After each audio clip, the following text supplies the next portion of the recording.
né? Já tem o grupo.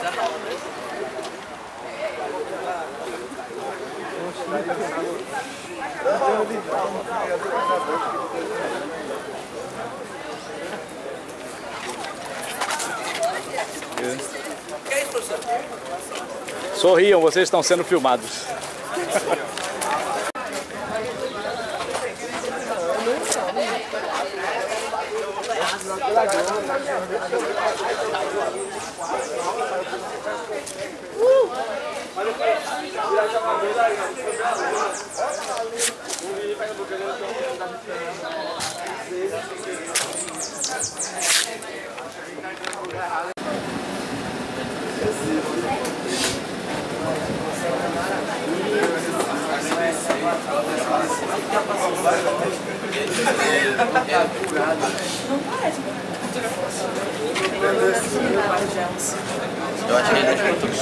Ciências nucleares, na verdade, é o único museu da América Latina relacionado a esse assunto. O que eu acho interessante é que a gente propõe a vocês explicar um pouco mais o quanto a energia nuclear pode auxiliar o homem na sua vida hoje, moderna. E a gente vai começar basicamente hoje em relação mais ao conceito de radiação. Acho que vocês sabem muito mais do que eu de radiações. A gente vai pedir também um pouco da geração da nuclear elétrica, que é a usina nuclear, as aplicações da energia nuclear e um pouco, que é um pouco mais interessante também, acho que todo mundo gosta, a parte de acidentes nucleares. Bom, a gente vai começar mais quanto ao tipo de radiação. A gente sabe que tudo que tem inexistência, tudo que tem existência física, a gente chama de quê? De matéria. Mas do que as matérias são constituídas? De átomos. Então a gente tem uma certa separação contra os átomos. Existem os átomos estáveis e instáveis. Para que os átomos eles atinjam o equilíbrio de estabilidade, ele emite radiação, luz, através de quê? De alfa, de partículas. Alfa, beta, nêutron ou ondas eletromagnéticas no gama. Então a gente vai explicar um pouco em relação aos conceitos de cada radiação. A radiação alfa, um documento aqui, constituída por 2 prótons e 2 nêutrons, baixo poder de penetração e elevado poder de ionização. Por que baixo poder de penetração? Se comparado, se vemos o núcleo da radiação alfa, ela é constituída por 2 prótons e 2 nêutrons. Então quer dizer que é uma partícula muito pesada. Então se é uma partícula muito pesada, ela não tem um poder de penetração muito grande. Ela é simplesmente barrada com uma folha de papel de ofício. Enquanto se a radiação beta, vamos comparar a radiação alfa com os raios solares. Essa pessoa vai pegar o botão assim, ele não vai pegar aquele poder de romper as barreiras. Vamos agora a radiação beta com o José Pinto. O que seria a radiação beta? Tem a mesma massa e carga do elétron. Para especificar mais para vocês, ela só tem um próton e um nêutron. Enquanto você comparar com a alfa, olha a diferença aí. A alfa tem o quê? 2 prótons e 2 nêutrons. Então, a radiação beta ela tem um poder maior de penetração. Então, ela passa pelo papel de ofício, mas é barrada com uma fina folha de alumínio. Uma folha de papel alumínio. Quanto à radiação gama, agora na analogia agora, radiação gama é o Usain Bolt. Aquele cara que corre, é o cara. Então, a sua massa da radiação gama é praticamente desprezível. Então ela vai fazer o quê? Vai ter uma penetração muito maior. Comparando aqui, ó, a radiação, a partícula alfa, ela é sempre barrada na nossa pele, enquanto que a beta ela ainda consegue entrar na nossa mão, mas ainda não ultrapassa. Enquanto que a radiação gama, ó, ela ultrapassa a nossa mão e até uma certa espécie de volta de concreto. Pessoal, quando fala em energia nuclear, quando chega aqui, fala em energia nuclear, só pensa em bomba e certo? Vai ver que... Enquanto que fissão seria o quê? O conceito de separação. Então, sabendo mais esse conceito de fissão, na usina nuclear, existe aqui o circuito primário.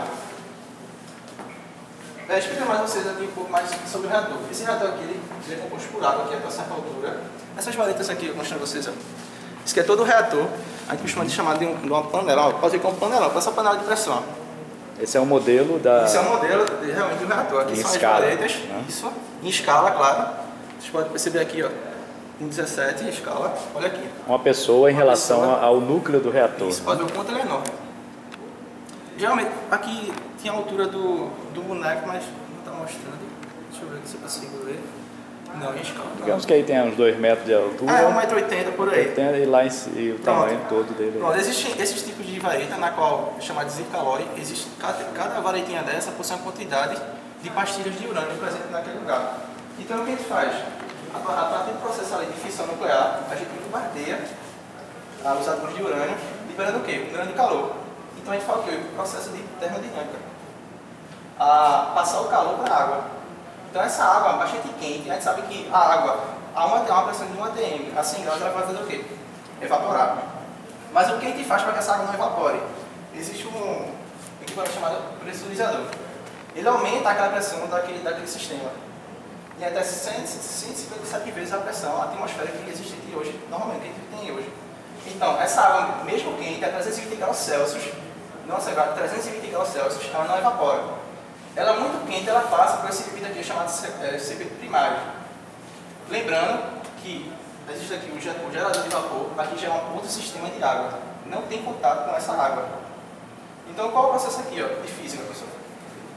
Passando calor para essa aqui. Há uma troca de calor aí, né? Isso. Então, fazendo a troca de calor, aqui não existe a modificação da pressão. Se aqui a pressão é normal, isso aqui vai o quê? Evaporar. Então, essa água em vapor, ela vai passar por um circuito secundário e vai fazer girar essa turbina. Então, essa turbina gira, chama o quê? Energia mecânica e elétrica. Através do quê? Deixa eu mostrar aqui para vocês. Da turbina, do gerador elétrico e levando o quê? A energia elétrica às torres de sustentação que temos hoje em casa, a energia elétrica. Deixa eu ver. Torre de sustentação. Bom, sabendo mais dessa parte da geração da energia nuclear e elétrica, a gente vem aqui, ó. Pronto, essa água que está em estado de evaporação, está em vapor, então ela vai descer aqui e vai passar por quê? Pelo condensador. Esse condensador ele é composto com um circuito terciário. Fica aí, está me traindo, né? Também pegou. Pronto, esse ciclo terciário é aí que vem a água o quê? Do mar, de rios fluviais. Então essa água ela vai entrar e vai fazer o resfriamento dessa água aqui, que está dentro. Então essa água vai ser reaproveitada, não é jogada. Por isso que não existe aquele conceito de água contaminada. Se fosse contaminada, seria aqui, mas não passaria por esse sistema. Então, no caso, essa água que contaminaria, se caso passasse aqui, ela se contamina? Não, porque não há um contato direto com essa água. Mesmo assim, essa água aqui não está sendo contaminada, porque existe aqui outro processo entre a separação. Então, essa água aqui vai fazer o resfriamento, que é o condensador, que é a transformação da parte gasosa em líquida, e vai descer por esse tanque de realimentação de água. E todo o processo seguido. Recomeça, né? Recomeça. Entendeu alguma dúvida, galera? Se tiver alguma dúvida, pode perguntar, beleza? Tudo ok? Bom, aqui, ó, a gente vai mostrar um vídeo rapidamente para vocês quanto à obtenção. Para gerar energia, vamos conhecer então o ciclo do combustível nuclear. Tudo começa com a mineração. O minério é retirado da terra e triturado. Sobre as pilhas de rochas moídas se joga uma solução ácida que separa o urânio do minério. É a lixiviação, que resulta num líquido chamado licor de urânio. Depois de filtrado e decantado, esse líquido se transforma no concentrado, o yellow cake, que é urânio natural em forma de pasta. Ele é então embalado e segue para outra etapa, a conversão, que transforma este concentrado no gás hexafluoreto de urânio. Para que possa gerar energia elétrica, o urânio tem que ser enriquecido, ou seja, concentrado, um processo que aumenta sua força. Isto é feito em diversas cascatas de ultracentrífugas, instaladas na fábrica de enriquecimento de urânio da INB, em Resende, no estado do Rio de Janeiro. Dentro desses equipamentos, o gás hexafluoreto de urânio gira numa velocidade extremamente alta, separando os átomos mais leves dos mais pesados. Isto faz com que a concentração de urânio passe de 0,7%, o urânio natural, para até 3,75%. É esse enriquecimento que permite ao átomo de urânio liberar calor e gerar energia. O urânio enriquecido, ainda em forma de gás, recebe uma mistura especial e volta a ser uma pasta, que é filtrada e vai ao forno, transformando-se em pó. Este pó passa por uma prensa, de onde sai em forma de pastilha, um pequeno cilindro com 1 centímetro de altura e de diâmetro. Nesta fase, as pastilhas são frágeis e precisam ser endurecidas a temperaturas muito altas. Depois de retificadas e testadas, elas estão prontas para o próximo passo, a montagem do elemento combustível. Para se ter ideia, apenas 2 pastilhas são capazes de gerar energia suficiente para uma casa onde moram 4 pessoas durante 1 mês. Para que as pequenas pastilhas gerem energia elétrica, elas são empilhadas dentro de varetas de uma liga de aço super resistente, o Zircaloy. Em cada uma dessas varetas são colocadas 335 pastilhas de urânio levemente enriquecido. Um conjunto de 236 varetas forma uma estrutura metálica que é mantida bem firme por grades e braçadeiras. Está pronto um elemento combustível que tem até 5 metros de altura. É este combustível que abastecerá os reatores das usinas nucleares.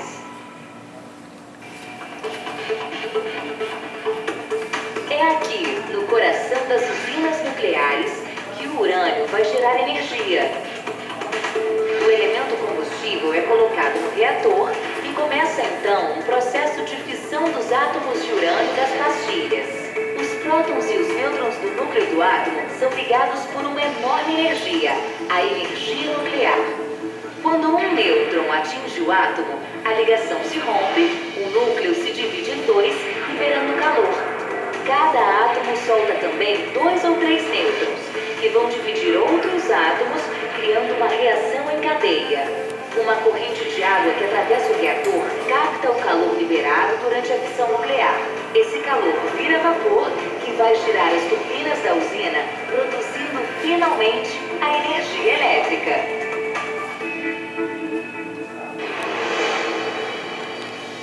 Então, essa processo mais basicamente a energia nuclear é limpa, segura, porque hoje existem tecnologias suficientes para manter sob controle, e a proporção são necessários 71 kg de minério de urânio para produzir 260 gramas de IROK, que a gente sabe que é o concentrado de urânio.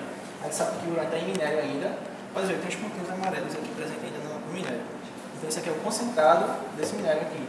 Então são necessários 260 gramas de IROK para se produzir uma pastilha de urânio enriquecido, já mais enriquecido ainda através dessa pastilha. Uma pastilha de urânio, isso aqui é uma réplica, não consigo tirar porque está colado. Uma réplica do que está presente ali no circular que vocês viram, naquelas varetas. Uma pastilha de urânio pesando 3 gramas, enriquecido a 3,5%, usada como combustível nos reatores nucleares de água leve, possuindo tanta energia quanto 3 barris de petróleo, veja só, muito negócio desse, 3 barris de petróleo, 1 tonelada de carvão, 2,5 toneladas de lenha e 570 metros cúbicos de gás natural. A gente pode perceber o quanto a energia é limpa relacionada à natureza. Então as pessoas têm um certo preconceito contra a energia nuclear, mas como vocês podem perceber, existe proteção suficiente hoje para manter ela viva, manter ela em segurança em relação à humanidade. Energia concentrada, né? É verdade, com certeza. Aqui a gente vai ver um pouco mais em relação à aplicação da energia nuclear hoje, no nosso dia a dia, que é a radioesterilização. A eliminação de germes em materiais de uso médico e usos diversos, como seringas, descartáveis, agulhas, catéteres, luvas e kits cirúrgicos, suturas e implantes. Esses equipamentos médicos, você pode perceber aqui alguns exemplos, são todos esterilizados através da radiação nuclear. Aqui um pouco também a coloração por radiação. Eu acho interessante também. Porque ali antigamente se esterilizava os materiais cirúrgicos, né, de uma maneira tradicional, botando substâncias químicas ou alguma coisa. Isso. Agora com a radiação é muito mais limpo e muito mais eficiente. Com né? certeza, é verdade. Fica muito mais limpo o material. Com certeza, muito mais prático, com certeza. Aí vem também a coloração por radiação. Vocês podem perceber aqui, ó, quanto a diferença da coloração das taças. Por quê? Elas possuem esse tom diferente porque quanto a quantidade de radiação emitida por ela. Pode ver que isso aqui é um pouco mais clara, isso aqui é um pouco mais escura. Isso aqui é não irradiada a diferença.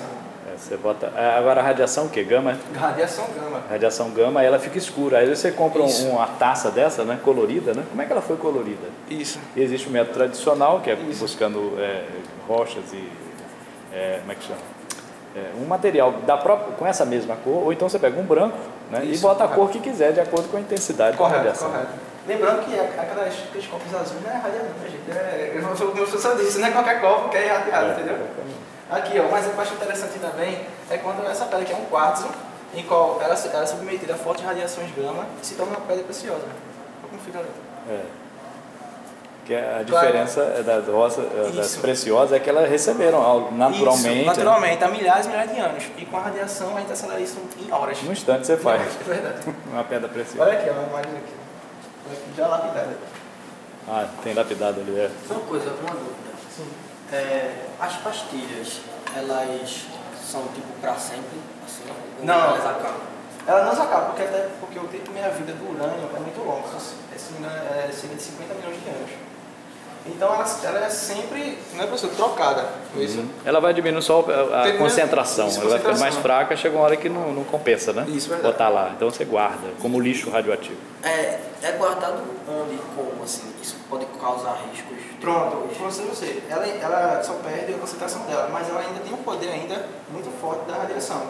Então existe uma segurança enorme contra esse lixo radioativo.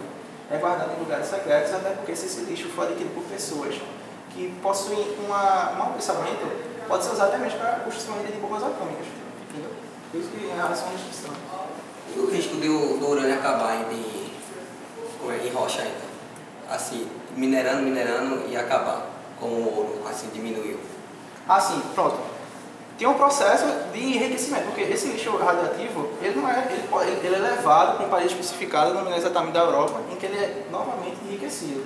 Não há ainda uma eliminação desse lixo, entendeu? Ele ainda volta para ser enriquecido e voltar para a usina nuclear. Depois de pegar um monte de lixo e condensar e formar uma coisa mais que possa ser reutilizável, né? Correto. Aqui é um pouco da radiação em alimentos. A gente sabe o que faz estragar os alimentos, os micro-organismos presentes naquele alimento, o que faz acelerar. Mas claro, não é inevitável que o alimento fique para sempre em bom estado. Aqui é só um exemplo de uma fábrica, vocês vão chamar, que usa esse processo de radiação de alimentos.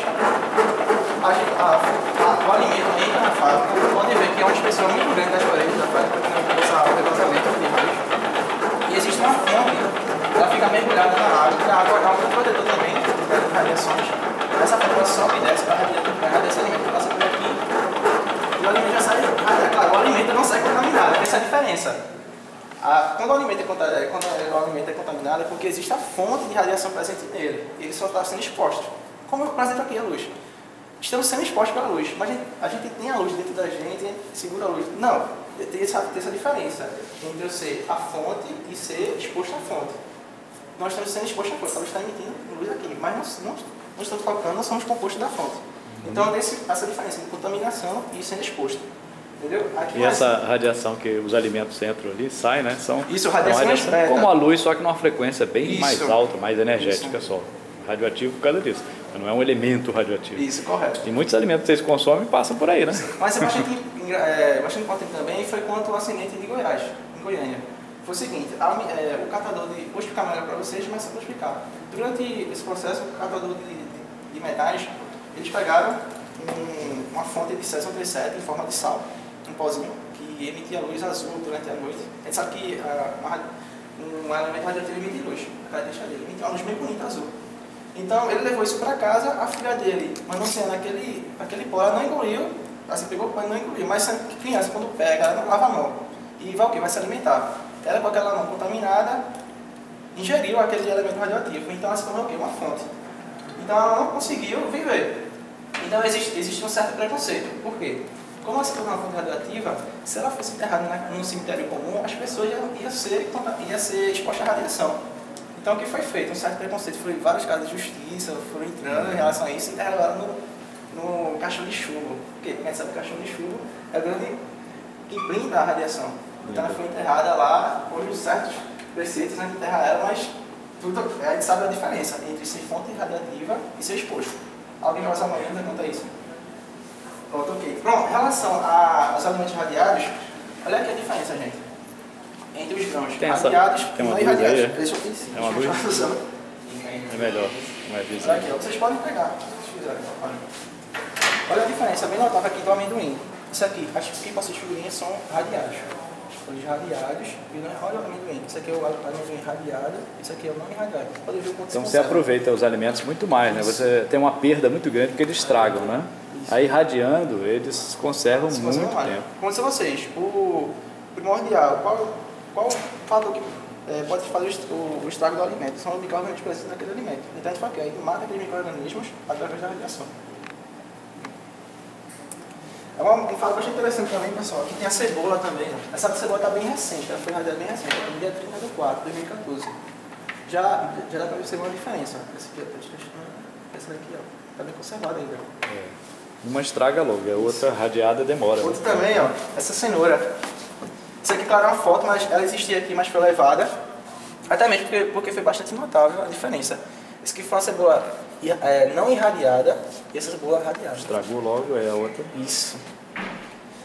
Aqui, alimentos alimentos do nosso dia a dia, que são irradiados. Ó, olha aí, ó. Quem gosta disso aí é o quê? Nissin miojo. Nissin miojo. Quem é que gosta de Nissin miojo? Ele é irradiado. Ruffles também, né? Clube Social, ó. Aquela hora do intervalo do IF lá pra comer, tirar a prova. Também é irradiado. Né? Agora, o pessoal, um fato bastante interessante, que esse filé de frango grelhado, que foi irradiado há 14 anos. 14 anos. Só abrir e comer, gente. Tá chegando a hora do almoço aí, ó, só abrir e comer. Toca nele que ainda você sente a consistência, né, do filé de frango. Tem 14 anos ele. É claro que depois de tanto tempo a gente não recomenda que ninguém coma, né? Mas assim, ele não estragou por 14 anos. Verdade, não estragou. Claro, não dá pra se comer, né? Agora, também aí a vácuo, né? Ajuda, o vácuo ajuda também, né? Mas já, com certeza, em poucos meses ele estragaria, né? Mas pode pegar, gente, pode pegar. É um filé de frango do ano 2000, é? Ano 2000. Ano 2000. Ano 2000. Tá fazendo 14 anos agora.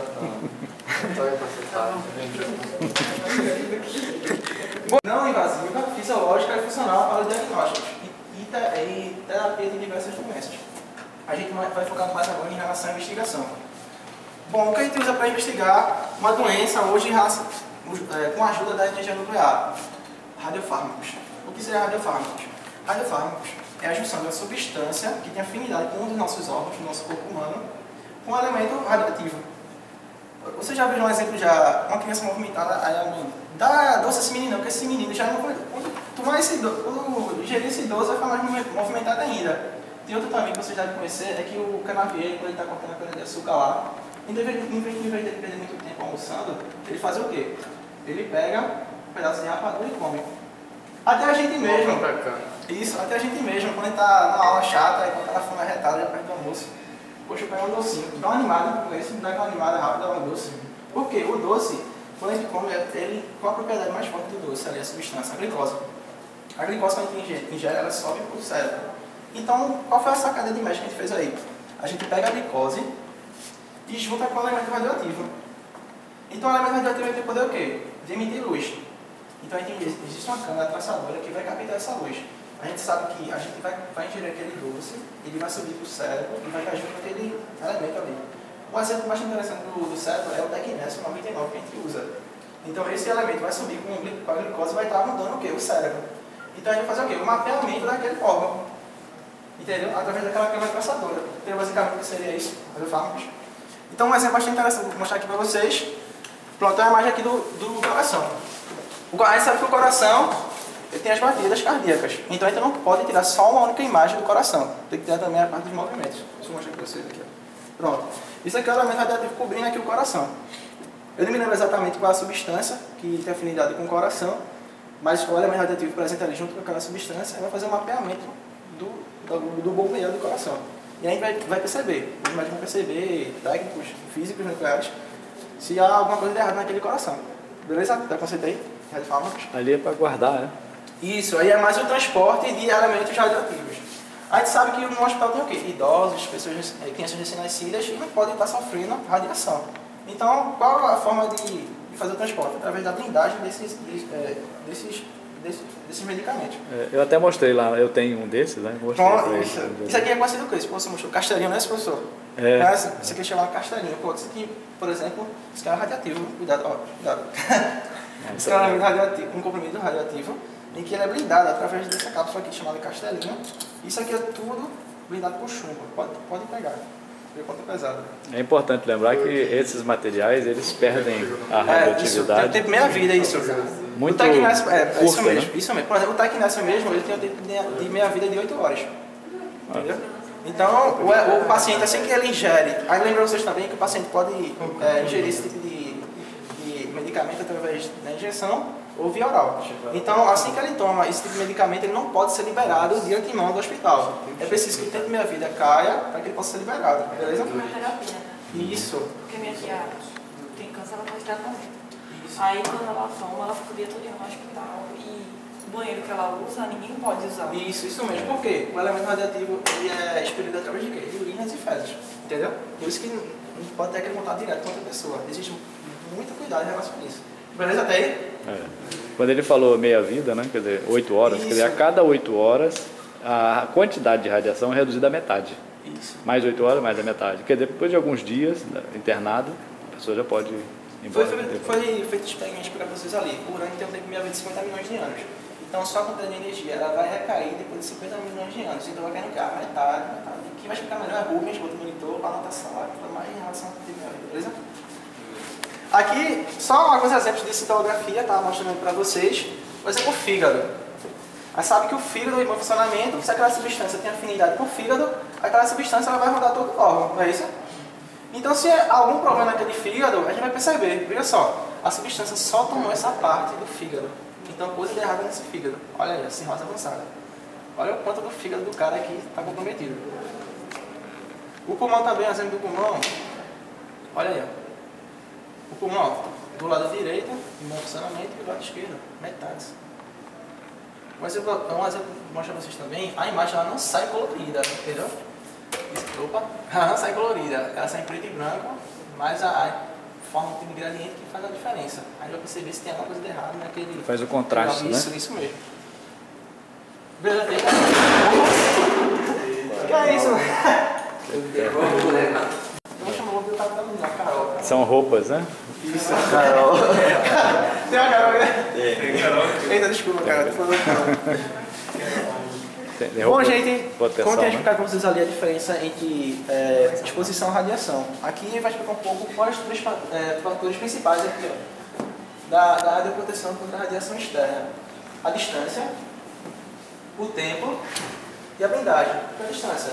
Quanto mais distante eu tiver da fonte de radiação, menos quantidade de radiação eu estou recebendo. O tempo também e a blindagem. Então eu vou dar um exemplo bastante interessante aqui para vocês. Isso aqui é uma fonte chamada estrôncio, uma fonte de estrôncio que emite radiação beta. Está todo mundo agora sendo radiado. Cuidado, daqui a alguns anos estão recebendo câncer. Estou brincando. Aqui, ó, vou mostrar para vocês aqui um exemplo. Isso aqui é o contador de Geiger, é um contador de radiação. E eu vou fazer a contagem para mostrar para vocês aqui, os fatores primordiais. Mas sabe que quanto maior a distância, a mesma radiação eu estou recebendo. Pode ver que ela está recebendo radiação. Esse bipzinho indica a radiação emitida. Ó, quanto mais próximo eu chegar da fonte de radiação... Eita, vai explodir. Tá vendo? Então, quanto mais distante da fonte de radiação, maior a minha proteção quanto à quantidade de radiação emitida por mim.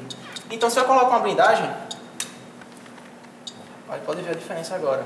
diminuiu. Vou colocar mais próximo agora para vocês perceberem. Bem Olha a forte. diferença da blindagem agora. Então, a blindagem é primordial também, quanto à distância e o tempo.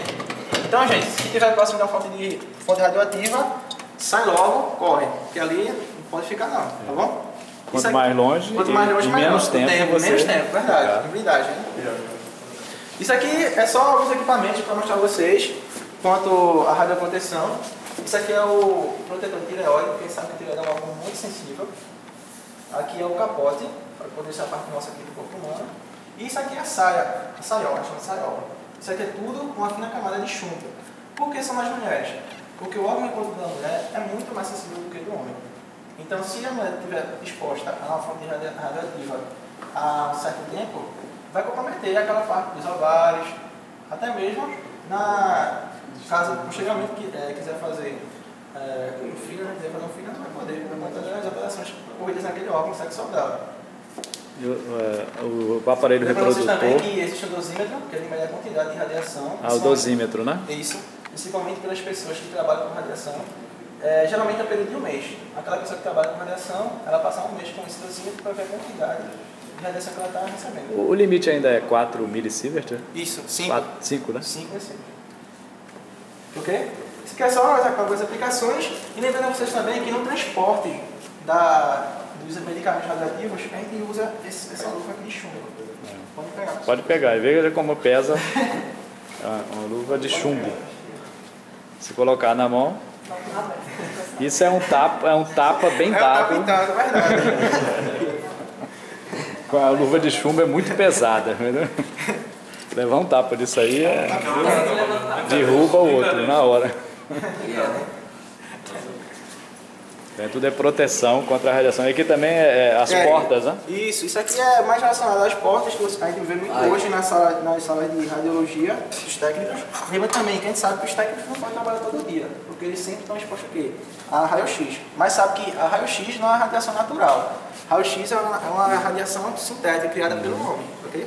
Tem uma diferença. Então, o técnico geralmente que trabalha com isso, técnico em radiologia, né? Ele não pode passar anos e anos fazendo a mesma coisa. Ele tem tempos em tempos, ele tem que mudar de função. Vai fazer uma coisa burocrática, alguma coisa diferente, para não ficar exposto a vida toda, né? Senão não se aposenta. Isso aqui é alguns monitores antigos, só para curiosidade de vocês. Como eu mostrar aqui dosímetros, são vários dosímetros. Você aqui vai usar uma canetinha, fica aqui no bolso para medir a quantidade de radiação. Alguns contadores antigos. Isso aqui é um contador de pés e mãos. O pessoal ficava aqui e media a radiação presente naquele trabalhador. Se ele tivesse com uma quantidade grande de radiação, ele é submetido a um banho, um jato, não é jato. Beleza, alguma dúvida aqui, pessoal? Aqui, ó, mais alguns monitores, alguns contadores de radiação. E muitos até indústrias que usam. Isso aí é mas mais um ferro de passar roupa. Eu já passei um ferro de passar roupa. Beleza, mais alguma dúvida aqui? O jato é de quê? De água. De água, para tirar toda a radiação presente daquele corpo. Jato de água. Beleza, valeu lembrar. Esse aqui é o elemento radioativo, o elemento combustível, né? Isso aqui é a ampliação dessas joelhas aqui que eu mostrei a vocês, que é o Zicalói, com presente em todas as pastilhas de urânio. Aqui é tudo mergulhado na água. Quer dizer, cada tubinho desse tem um monte de pastilhas ali, né? Parece 360, né? 365. 335. Não, tem nenhuma não. Tranquilidade. Tem nenhuma. Tamanho real? Oi? Tamanho real? Esse grande? Não, esse aqui, só uma vareta dessa, ela tem um comprimento de 5 metros. Esse grande dá pra ver ele aqui do lado em escala, né? Isso. Um desse aí é um desse aqui de baixo, né? Isso mesmo. Só então, que mais comprido, né? São vários, é isso mesmo. São 5 metros o comprimento de cada vareta. Aí só tem 1 metro, ele tem uns 5 metros, né? 5 metros. Que vale a 365 pastilhas de urânio. Aí coloca aí e fica por quanto tempo essas pastilhas dentro de um reator? Em relação a essa informação, eu não tenho, professor. Eu vou até perguntar realmente. Ainda assim, 10, 20 anos mais ou menos. É bem capaz isso. Ficou funcionando sem você precisar trocar. É muito tempo. Isso mesmo. O tempo não é curto, não. Não é bom. Aqui, pessoal, é mais em relação aos acidentes nucleares. É uma das partes mais legais que eu acho também. Acidentes nucleares. E antes de começar com vocês, queria mostrar a classificação dos acidentes nucleares. Existe aqui a anomalia, o incidente sério, o acidente com risco interno, o acidente com risco externo, acidente sério e acidente grave. Morreu. A única informação que está faltando para passar para vocês é quanto ao acidente de Fukushima. A gente sabe que foi também um acidente nuclear, mas foi por conta de um terremoto e depois de um tsunami.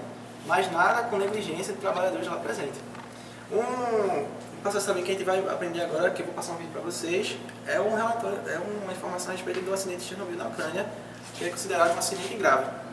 Lembrando aqui para vocês também, ó, que em 1986 foi esse acidente ocorrido lá. A gente sabe que o Brasil é mostrado, né? Aí um ano depois, Goiânia, Brasil, olha aí. Coincidência. É considerado o maior acidente urbano, né? Isso, porque foi o único acidente ocorrido fora de uma zona nuclear. Entendeu? Por isso que ele é bastante notável hoje. Qual foi o que aconteceu em Goiânia, no Brasil? Foi o seguinte, existia um hospital abandonado, na qual o hospital foi transferido para outro lugar, e o pessoal responsável por aquele equipamento, oncológico, ou de radioterapia, tinha uma fonte lá chamada, uma fonte lá, que existia uma fonte Césio 137, na qual a fonte de Césio 137 ele tem um tempo de meia-vida de 30 anos. Então, chegaram lá, catadores de metal, viram aquele metal desse tamanho assim, aquele metal não era todo recoberto do Césio 137. Para vocês perceberem, o Césio 137 é uma cápsula bem pequena. Só uma pastilhazinha, né? Só uma pastilhazinha. Então pegaram aquele todo metal e abriram aquele metal. Viram lá aquela fonte Césio 137 e viram um pó branco. Logo em dia, assim, ao sol, viram um pó branco, jogaram lá, a mercê do ferro velho. Aí com o entardecer, passando a noite, viram que aquele pó branco emitia uma luz bem bonita, uma luz azul. Olha que legal, vou levar para casa. Pegou aquele pó, levou para casa, deixou lá exposto, deu para tia, avó, gato, periquito, vó, voinha. E todo mundo, todo aquele quarteirão, sem saber do que estava se metendo, com a fonte radioativa, Césio 137. Lembra vocês também que mataram cerca de 25 pessoas e, além do mais, fora os contaminados presentes naquele lugar. Vocês podem perceber também, ó, foram derrubados, foram 4 ou 8 quarteirões derrubados. E todo o lixo foi jogado nesses tonéis aqui. Derrubado aqui, ó, composto por concreto e uma cápsula de chumbo. Isso aqui é só uma réplica, isso aqui não é chumbo, não é madeira, é só uma réplica. Esse aqui é um chumbo. Imagina só, todo aquele lixo em vários tonéis desses só para esse espaço. Então foram muitos tonéis, muito lixo radioativo. Além das pessoas que estavam contaminadas. Tem aquele fato também que eu expliquei para vocês sobre a menina que foi contaminada, teve todo aquele preconceito. Bom, mas em relação a isso, o Luiz falou isso em relação à negligência do pessoal do hospital que deixou aquela fonte radioativa ali, presente naquele hospital, que não deveria. Tem órgãos suficientes hoje que monitoram qualquer equipamento radioativo no mundo. Então, houve certamente uma negligência por aquelas pessoas. Eu vou passar um vídeo aqui para vocês sobre o acidente ocorrido em Chernobyl. Deixa eu aumentar aqui. Deixa eu ligar. Deixa eu botar aqui de novo para vocês verem. Da cidade fica a usina nuclear Vladimir Ilyich Lenin, que emprega milhares de pessoas. Nesta noite, os 176 funcionários do Bloco 4 têm ordens de realizar um teste no sistema de alimentação automática de combustível do reator, que tem como objetivo economizar energia. À 1h23 da madrugada, os sistemas de segurança estão desativados e o teste começa. Uma série de explosões acontece dentro do reator. Enquanto o Pripyat dorme tranquilamente, o chão da usina começa a tremer.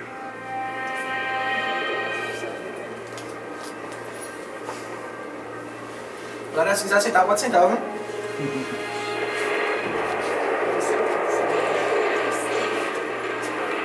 A tampa de 1.200 toneladas do reator explode. Um fluxo fortíssimo de vapor radioativo começa a jorrar, espalhando urânio e grafite centenas de metros em volta da usina. Da enorme cratera, uma chuva de fogo carregada de partículas radioativas é lançada a 1.000 metros de altura. O pior acidente nuclear da história tinha acabado de acontecer. Bombeiros, ao chegarem ao local, não tinham o equipamento de proteção adequado. Eles despejaram milhares de litros de água sobre aquele estranho incêndio que nada parecia capaz de extinguir.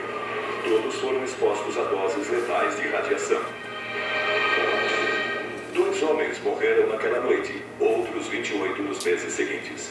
Foram as primeiras vítimas de Chernobyl. Ninguém estava preparado para uma crise como aquela. No ser pioneiros na energia nuclear do Brasil, certo? Massa Pênis daqui, certo? Ele formou o primeiro curso de física da USP. Ele foi o que desenvolveu o primeiro reator nuclear do Brasil, certo? Em 1945. Uma época que a ciência e a educação do Brasil não era isso tudo, não era tão avançada, ele ainda conseguiu trazer. Ele foi o vice-presidente da Comissão Internacional de Energia Nuclear na Inglaterra, certo? Presidente da Comissão de Energia Nuclear aqui no Brasil. Então, só um pouquinho da história do Brasil, dos seus aqui, nós já vimos. Eu da professora Helen, certo? Então aqui teve a ideia de formar esse museu aqui para tirar o mito que a gente fala que ele é conhecido como fala de energia nuclear, se bomba e radiação, pelo lado das aplicações, certo? Então, esse lado de cá, aquela parte ali vocês já viram que é a parte de usina elétrica, parte de segurar, certo? Aqui eu não sei como é que vocês dividem, cada uma tem uma história diferente. Um divide o norte, sul, leste, oeste, ou de continente, Europa, Ásia, América, eu gosto de dividir assim na realidade, na prática, certo? Então veja a diferença aqui. No Japão, pequenininho também tem vários, certo? O Brasil só tem 3. Funcionando, só tem 2, certo? Olha o que acontece. O sapateiro, esperto todo, querendo ganhar os clientes, certo? Inventou isso aqui, ó. Daqui dentro tem uma fonte de radiação, certo? A cliente vinha, colocava o pé aqui dentro. Isso em 1910, assim, né? Muito tempo, né? Muito tempo mesmo. Colocava o pé aqui dentro.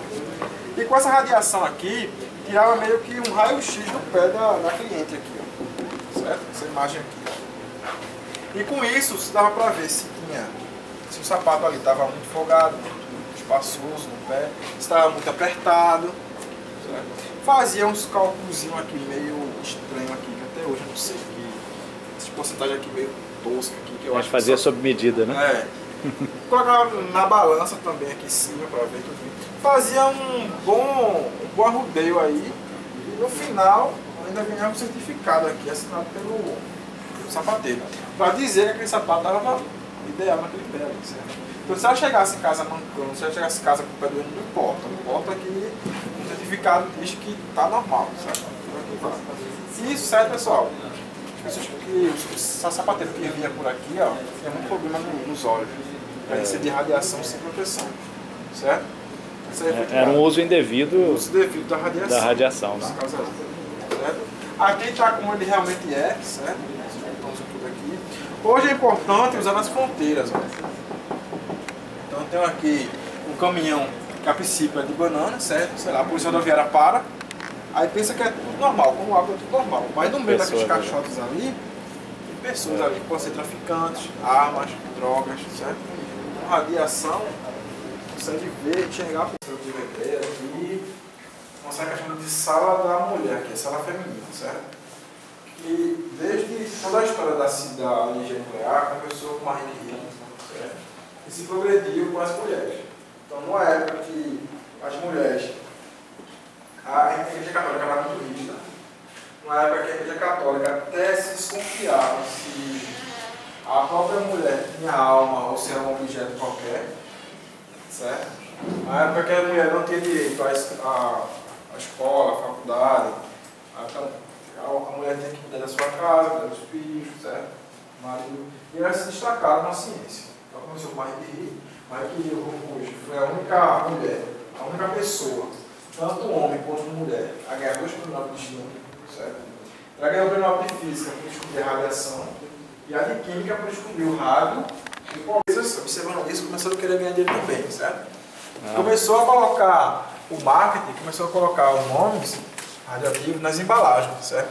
Robô atômico, certo? São propagandas da época, né? Propaganda. Cerveja com raio-x. Se você beber essa cerveja aqui, você virar um Hulk. Chiclete da Nestlé. Chiclete radioativo. Radioativo, não sei o quê.